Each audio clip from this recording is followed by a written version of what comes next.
नमस्कार मित्रों, आज हम आपको एक वैश्य जिसका नाम पिंगला था उसकी सच्ची कहानी सुनाने जा रहे हैं, जिसके साथ भगवान विष्णु ने भी एक रात गुजारी थी।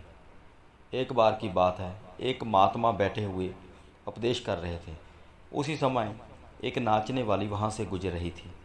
उस समय उसकी उम्र लगभग 25-26 साल की थी। 13 साल की उम्र में ही वह नाचने लगी थी और गाने में उसका गला बहुत रसीला था।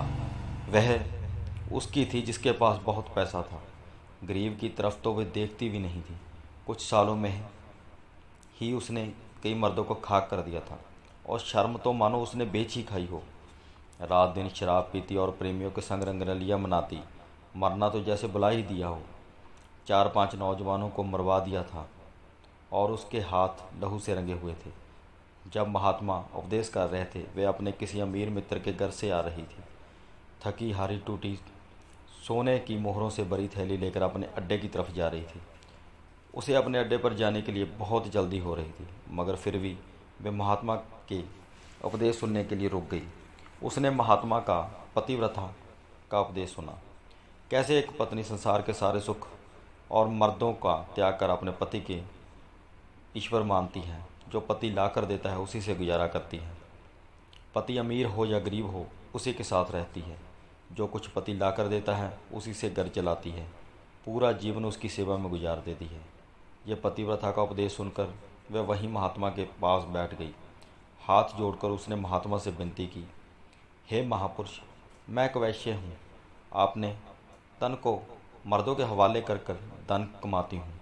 मेरा कोई पति नहीं है और मैं किसी मर्द से प्यार नहीं करती। मैं केवल सोना चांदी रुपए पैसे से प्यार करती हूँ। कृपया आप मुझे बताएं कि मेरा पति नहीं है तो मेरा उद्धार कैसा होगा?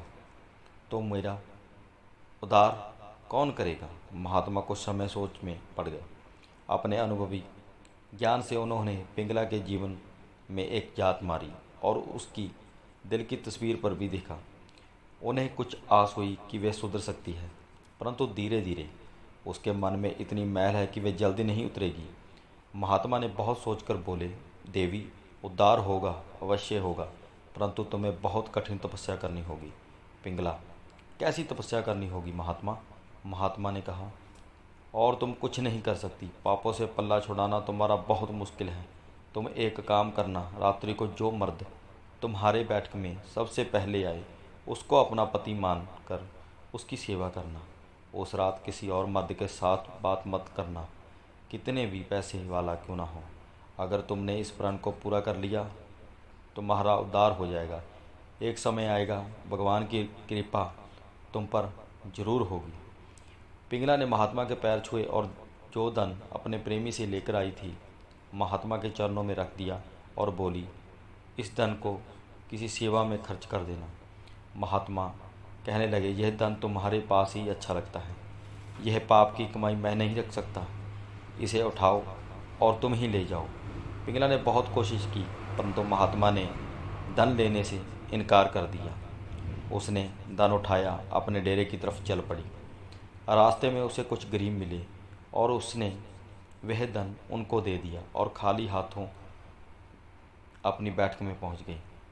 और आकर उसने स्नान किया, अपनी सेज में बैठ गई और थोड़ी देर में उसने अपने बिस्तर बदल दिया और सारा घर पानी से अच्छी तरह से धो डाला, जैसे किसी अछूत रोग से बच रही हो। उसके पास 2 दासियां थीं। उनको बोला, आज से नौकरी में तुमको जवाब है।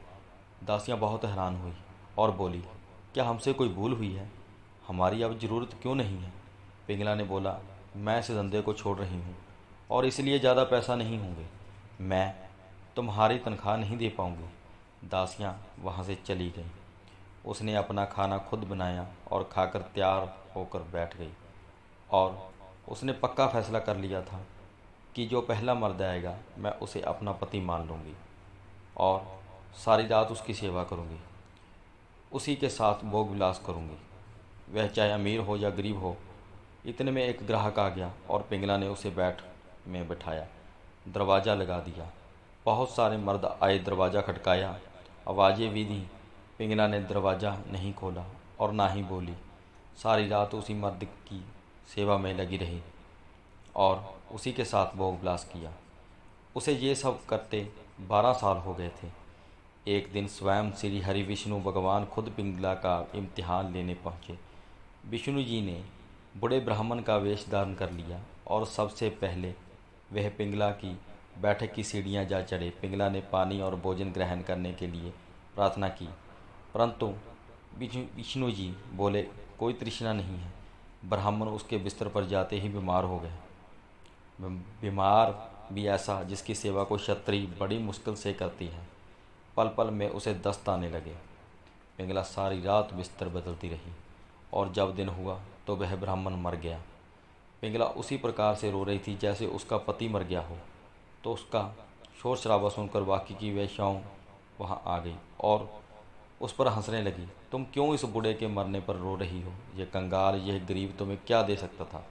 परंतु पिंगला बोली, ये मेरा पति है और वे उसी के साथ सती होगी। उसकी चिखा में उसके साथ जलकर मर जाएगी। उसके नए पुराने प्रेमियों ने उसे बहुत समझाया, परंतु उसने अपना हठ नहीं छोड़ा।